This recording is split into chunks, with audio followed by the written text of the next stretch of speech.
பெற்றோர்கள் ஏற்பாடு செய்த திருமணத்தில் விருப்பமில்லாத காரணத்தினால் மருத்துவர் ஒருவர் விபரீத முடிவு எடுத்துள்ளார். என்ன நடந்தது பார்க்கலாம்.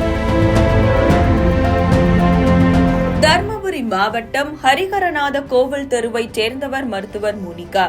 27 வயதான இவருக்கு வீட்டில் திருமண ஏற்பாடு செய்து வந்ததாக தெரிகிறது. இந்நிலையில் நேற்று இரவு வழக்கம் போல மருத்துவமனைக்கு பணிக்கு சென்ற மோனிகா தனக்கு வயிற்று வலி இருப்பதால் குளுக்கோஸ் போட வேண்டும் என கையில் வென்பிளான் மட்டும் போடுமாறு செவிலியர்களிடம் கூறியுள்ளார்.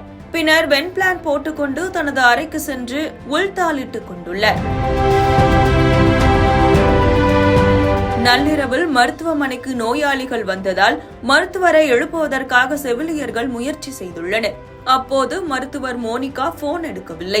இதனால் அச்சமடைந்த செவிலியர் மற்றும் மருத்துவமனை ஊழியர்கள் மருத்துவர் இருந்த அறை ஜன்னலை திறந்து பார்த்தபோது மோனிகா மயங்கி கிடப்பது போல் இருந்ததால் அறையின் கதவை உடைத்துக் கொண்டு உள்ளே சென்று பார்த்துள்ளனர். இதனையடுத்து மோனிகாவை அவசர சிகிச்சை பிரிவில் அனுமதித்து தந்தை பச்சையப்பனுக்கும் தகவல் தெரிவித்துள்ளனர். ஆனால் சிகிச்சை பலனின்றி மோனிகா இறந்துள்ளார். இந்த சம்பவம் குறித்து தர்மபுரி நகர காவல்துறையினர் வழக்கு பதிவு செய்து விசாரணை நடத்தினர்.